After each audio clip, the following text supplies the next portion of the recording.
नमस्कार दोस्तों, आज हम फिर हाजिर हैं एक और सच्ची घटना के साथ जो हमारे उत्तर प्रदेश के जिले काशीराम नगर की है, जिसमें रामवीर सिंह नाम का एक व्यक्ति रहता था जिसकी पत्नी का नाम परमिला देवी था।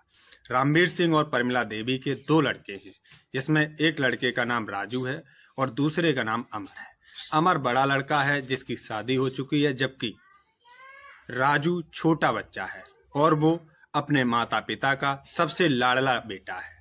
जबकि लाडला होने के बावजूद वो केवल 10वीं क्लास तक की पढ़ाई पूरी करता है। उसके बाद आवारा लड़कों के साथ गलियों में घूमने लगता है।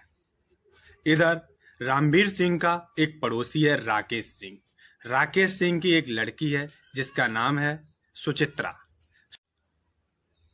सुचित्रा जब धीमे धीमे बड़े होती है और इधर राजू भी बड़ा होता है, तो दोनों में आपस में प्यार हो जाता है। प्यार इतने हद तक बढ़ता है कि दोनों आपस में एक दूसरे को मिलने लगते हैं। राजू और सुचित्रा का प्रेम प्रसंग शुरू हो जाता है, तो इस बात की खबर सुचित्रा के पिता यानी राकेश को पता लग जाती है। तो राकेश सुचित्रा की पिटाई करता है और इस बात की खबर राजू के पिता को देता है। राजू के पिता को जब इस बात की खबर रामवीर सिंह को लगती है, तो रामवीर सिंह समझ जाता है कि हमारा लड़का बिगड़ रहा है, तो वो राजू को बाहर नौकरी के लिए भेज देता है। इधर सुचित्रा के पिता उसकी शादी की तैयारी बहुत ही जल्दी करते हैं और उन्हें धीमे धीमे एक भूरे नाम का लड़का मिल जाता है, जिससे सुचित्रा की शादी कर देता है। इधर सुचित्रा शादी करके ससुराल चली जाती है और राजू बाहर नौकरी करने चला जाता है। राजू को जब इस खबर का पता चलता है कि सुचित्रा की शादी हो चुकी है, तो राजू वापस नौकरी से अपने घर आ जाता है और बहुत ही ड्रिंकिंग करने लगता है। इस हालत में ड्रिंकिंग करने लगता है कि उसे अपने तन का होश नहीं रहता और जगह बेजगह पड़ा रहता है। इधर सुचित्रा का पति भूरा वो भी बाहर नौकरी करने चला जाता है, तो सुचित्रा अपनी ससुराल से कुछ दिन बाद अपने घर वापस आ जाती है। इस बात की खबर राजू को पता चल जाती है, तो राजू एक दिन सुचित्रा से मिलता है और दोनों मिलकर आपस में बातें करते हैं। बोलते हैं हमें भी तुम्हारे बिना अच्छा नहीं लगता, और उनका दोबारा से वही प्रेम प्रसंग शुरू हो जाता है जो पहले हुआ करता था। इस बात की खबर फिर से सुचित्रा के पिता को लग जाती है, तो सुचित्रा का पिता कड़ा कदम उठाकर सुचित्रा की फिर से पिटाई करता है और दामाद को बता देता है। भूरा जब इस बात को सुनता है तो वो भी काफी गुस्से में आ जाता है और भी अपनी पत्नी को समझाने की कोशिश करता है, लेकिन सुचित्रा नहीं मानती। इस बात से भूरा और सुचित्रा के पिता दोनों परेशान आ चुके थे। एक दिन उसके पिता ने सुचित्रा और राजू को एक साथ पकड़ लिया, तो उसने सुचित्रा की बहुत पिटाई लगाई और राजू वहां से भाग गया। लेकिन इस बात को काफी दिन गुजर चुके थे। धीमे धीमे समय और निकला, तो सुचित्रा के पिता सोचने लगे कि इसने हमारी पूरे गांव में बेइज्जती करा रखी है।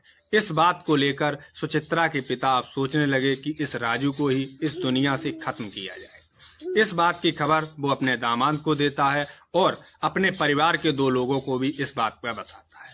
और इधर वो एक दिन राजू से प्रेम भरी बातें करने लगता है और कुछ दिन के बाद राजू को अपने घर आमंत्रित करता है। लेकिन राजू को इस बात की कोई खबर नहीं रहती कि हमारे लिए क्या षड्यंत्र रचा जा रहा है।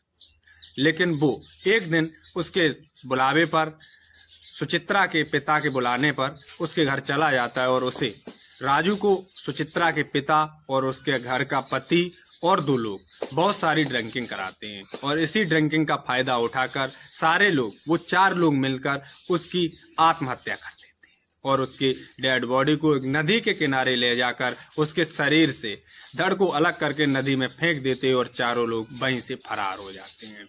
लेकिन इधर राजू के पिता को जब ये जानकारी हुई कि 2-4 दिन बाद राजू घर नहीं आया, तो उसके पिता ने पास के थाने में जाकर राजू की गुमशुदा की रिपोर्ट दर्ज करा दी। 6-7 दिन गुजर जाते हैं। जब पुलिस को भी राजू के बारे में कुछ पता नहीं चलता है, तो एक दिन पुलिस को राजू की डेड बॉडी बरामद होती है। तो पुलिस उसके राजू के पिता से ही राजू के बारे में पूछताछ करती है, तो राजू के पिता साफ सुचित्रा के पिता का नाम रख देते हैं। इस बात का फायदा उठाकर पुलिस तुरंत ही राकेश के घर पर जाती है उसे गिरफ्तार करने के लिए। लेकिन वो तो वहां से फरार हो चुका था, तो वो उनकी पत्नी पर दबाव बनाते हैं। पत्नी पर ज्यादा दबाव पुलिस बनाती है, तो पत्नी राकेश को फोन करके अपने घर बुला लेती है। राकेश के घर आने पर ही पुलिस तुरंत ही उसे गिरफ्तार कर लेती है। राकेश से राजू के मर्डर की पूरी कहानी सुनती है और तब जाकर राकेश राजू के मर्डर की पूरी कहानी पुलिस वालों को और उसके माता पिता के सामने सुनाता है।